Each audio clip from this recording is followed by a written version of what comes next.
हालार वसान साहब।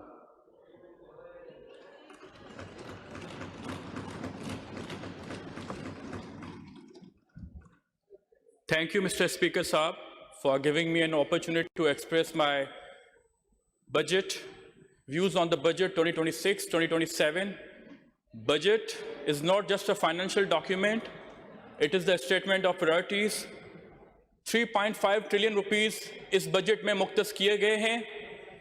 मैं कायदे अवाम शहीद जुल्फ़िकार अली भुट्टो साहब को खराज तहसीन पेश करना चाहता हूं, जिन्होंने हमेशा democracy, social justice, public empowerment की बात की।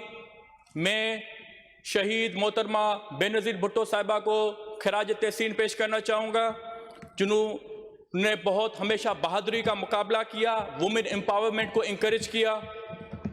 I believe greater prosperity under the guidance and leadership of President Asif Ali Zardari Saab, Bilawal Bhutto Zardari Saab's commitment for the welfare of farmers, laborers, women, youth are appreciated. अदी फरियाल टालपुर साहिबा ने जिस तरीके से party को strengthen किया है वो भी काबिल तारीफ है। बीबी आसफा भुट्टो जरदारी साहिबा जिस तरीके से शहीद मोहतरमा बेनज़ीर भुट्टो साहिबा की फुट स्टेप्स फॉलो कर रही हैं, मैं समझता हूं कि पाकिस्तान पीपल्स पार्टी एक यूनिट है। I would like to take this movement and congratulate CM Murad Ali Shah साहब फॉर हिज 13th बजट। हालिया दौर में स्पीकर साहब आपने देखा होगा यूएस ईरान वार थी, पीस डील हुई, पाकिस्तान ने मीडिएशन का किरदार अदा किया। मैं अगेन खराज तहसीन पेश करना चाहूंगा प्रेसिडेंट आसिफ अली जरदारी साहब को, प्राइम मिनिस्टर शहबाज शरीफ साहब को and field marshal Asim Munir साहब को। प्रोविंशियल ऑटोनॉमी की हमेशा बात होती है यहाँ पे। 18th अमेंडमेंट एनएफसी, मुझे लगता है कि जो सिंध का शेयर है हमें नहीं मिलता। बिलावल भुट्टो जरदारी साहब ने स्टैंड लिया और मैं समझता हूं कि पॉलिटिकल विक्टिमाइजेशन की जो बात होती है, 1990 का जाम सादिक का दौर था।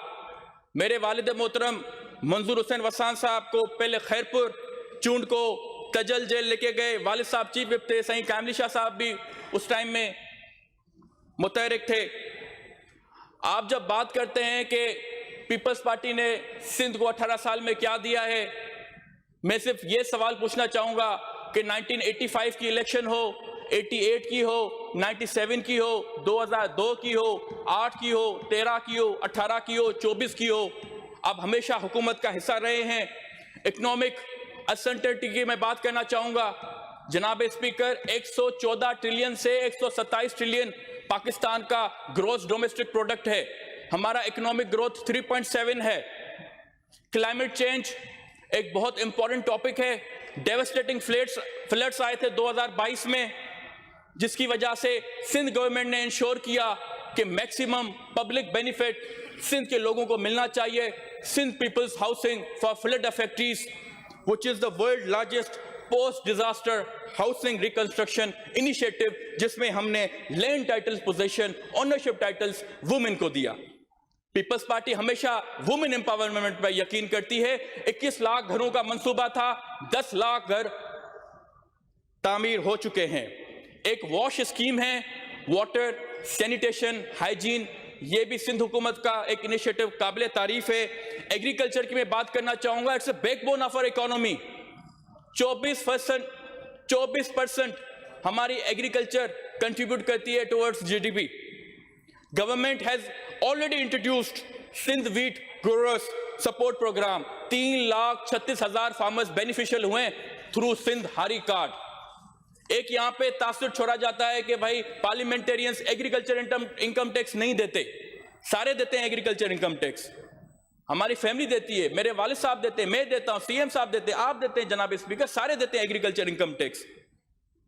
मेरी एक सजेशन है, अगर रेवेन्यू को हमें इंक्रीज करना है तो जो 1 से 12 एकड़ तक है वो टैक्स एग्जेम्प्ट हो।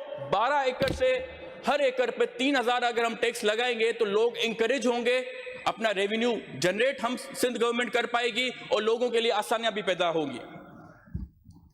हेल्थ की मैं बात करूं, 402 बिलियन रुपीस मुख्तस किए गए हैं। State of the art NICVD हो, एसआईयूटी हो, जेपीएमसी हो, हमारे गंबट इंस्टीट्यूट मेडिकल साइंसेज हो, यहाँ पे 11 महीनों में 174 लिवर ट्रांसप्लांट सक्सेसफुल ट्रीट हुए हैं।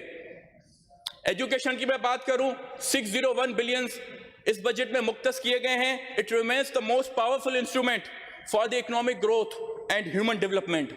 मैं शुक्रिया अदा करना चाहूंगा एजुकेशन मिनिस्टर का, जिस तरीके से उन्होंने पीएचडी टीचर्स की सीट्स बनाई पूरे सिंध में, हमारे तहसील कोटिजी में। एक गुजारिश ये भी है कि जूनियर साइंस टीचर्स, उनकी भी सीट्स आप बढ़ानी चाहिए आपको। स्कूल स्पेसिफिक बजट है, 18 बिलियन रुपीस मुख्तस किए गए। उसमें मैं समझता हूं मैं पहला पार्लियामेंटेरियन था जिसने सारे हेड मास्टर्स को बुला के एक मीटिंग कंडक्ट की कि हम एजुकेशन में बेहतरी कैसे ला सकते हैं। अब तो सिंध हुकूमत ऑक्सफोर्ड यूनिवर्सिटी भी भेज रही है स्टूडेंट्स को, जो मेरिटोरियस बेसिस पे स्कॉलरशिप्स दे रही है। ये एजुकेशन डिपार्टमेंट का है।